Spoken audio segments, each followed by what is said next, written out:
Welcome to this lesson. So in this lesson, we are going to be looking at deterministic versus stochastic environments. So with deterministic environments, what the AI does will directly affect the outcome of the state of the environment. Okay? So there's no randomness at all. Everything can be planned. For example, in board games like chess, the AI plays and it's going to create a result. There is nothing random about that. So whatever it does, it's going to have a direct result, right? So that's what deterministic means. On the other hand, in a stochastic environment, what the AI does is not the only thing determining the environment, its environment. There's a lot of randomness happening in the environment that the AI cannot control. Okay, so it's not straightforward in a stochastic environment. For example, in both of our examples, that is in the driving example and the floor cleaning example, both of those AIs were dealing in a stochastic environment. There are a lot of unknown factors in a street. The AI can't control the other cars, it can't control the traffic lights, it can't control how the roads are paved, or if the roads, where the direction leads, if a road is blocked or not. It can't control a lot of things, okay? So that's a stochastic environment, and the AI has to work within that unpredictable environment. And similarly, the AI is not the only thing affecting a busy road, because there are a lot of other cars as well. So it's not the be all and end all, okay? And whatever it does is not the only thing affecting the environment. Similarly, the vacuum cleaner cannot control where the human moves on the floor, where the dust is, where they throw their trash, where they place their things, and so on and so forth. So that's a stochastic environment as well. It's not as busy as a road. There's a busy road, but it is unpredictable as well. Okay, so that's deterministic versus stochastic. Now let's look at discrete versus continuous environment. So that's the next category of environments. So in a discrete environment, there are only so many things you can do in that particular environment.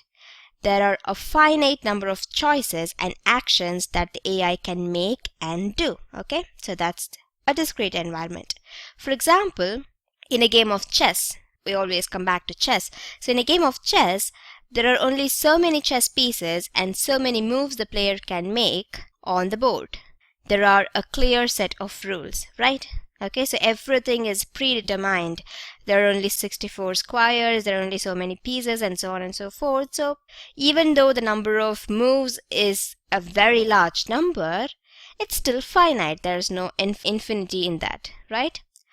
On the other hand, in a continuous environment, the possibilities the AI can do are infinite. Okay, so there is no finite set of rules at all. For example, on a busy road, anything can happen. There can be accidents, there can be roadblocks, there can be traffic jams, or everything can go smoothly. So what the AI can do and has to do in a situation is completely different, because it's not predetermined at all. So it's a continuous environment. There's nothing finite in the real world after all, so anything that has to do with the real world is most probably going to be a continuous environment. Okay? So now let's look at the next one, benign versus adversarial environments. So a benign environment, it's not out to get you. It lets you do whatever you want. There is no opposition at all. So that's what benign means. You know, benign tumors, they are not harmful. So a benign environment is not harmful to you at all. For example, the AI drives on the road, and so does the other vehicles. So there are people walking on the road, there are people driving cars, bicycles, motorbikes, and so on and so forth. And it's not a competition. People are just going from one place to another, and they're cooperating with each other to do the same. So they're all going to cooperate and drive safely on the same street. In case of the vacuum cleaner problem, no one is going to make the vacuum cleaner perform poorly either, because the people in the house want it to do well, because they want their house to be clean. So they'll actually move out of the way of the vacuum cleaner if possible, so that it can do a good job. So in the real world, if it's not a game as such, in problems like these, there's no opposition, so it's a benign environment. On the other hand, an adversarial environment is certainly out to get you. When the AI does poorly, the opposition wins. That's how these environments work. Two-player games are perfect examples of this.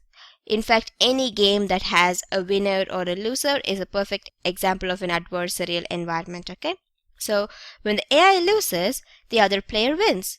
So they'll do everything they can to make the AI lose. So the environment would be set up in such a way that only one person wins and the other person has to, by default, lose. And in certain cases, there's a draw, but still, the environment will be completely adversarial, and it'll do everything it can to make one side lose. So the weaker person always loses in these cases.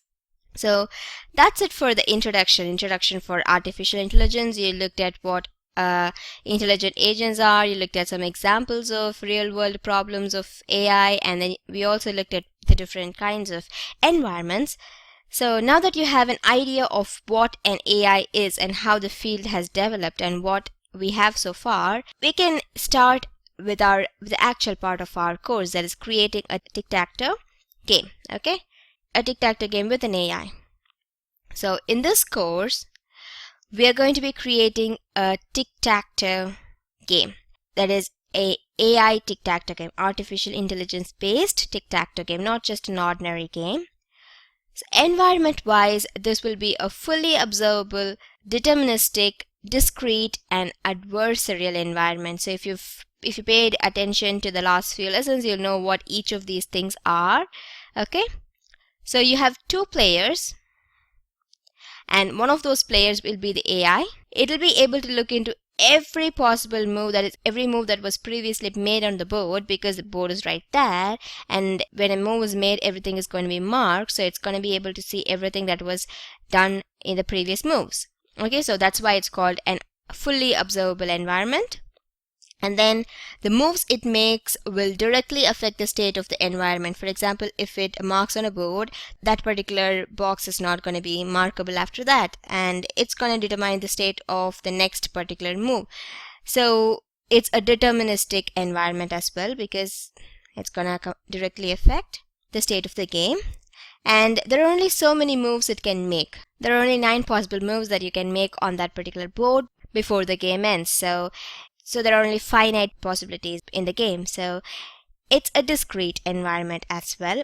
And finally, this is an adversarial game. Of course it is an adversarial game because there are two players and only one of them is going to win, and there's a draw, but still the two players are opponents who are not going to be cooperating with each other, because the AI and the human player are going to do everything they possibly can to make the other person lose so that they can win. So that's an adversarial environment.